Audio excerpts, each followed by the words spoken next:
জ্যোৎস্নাপুর নামে একটি সুন্দর রাজ্য ছিল।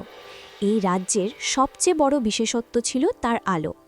রাত হলেই পুরো রাজ্য ঝলমল করে উঠত, কারণ দূরের পাহাড়ের ভেতরে থাকা ধানার খুনি থেকে বের হতো জাদুকরি আলো। সেই আলো শুধু রাজ্যকে আলোকিত করত না, মানুষের মনেও আনন্দ ভরে দিত। এক রাতে হঠাৎ করে রাজ্যের সব আলো নিভে গেল। ঘরবাড়ি অন্ধকারে ডুবে গেল। মানুষজন ভয় পেয়ে গেল। সবাই বলাবলি করতে লাগল, এমন আগে কখনো হয়নি।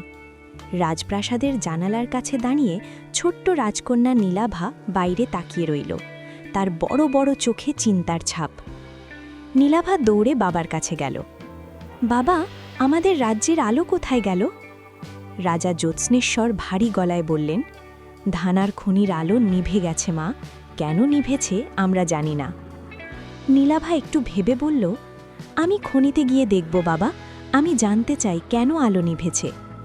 রাজা কিছুক্ষণ চুপ করে থাকলেন, তারপর মৃদু হাসলেন। তুমি সাহসী মা, সাবধানে যাবে।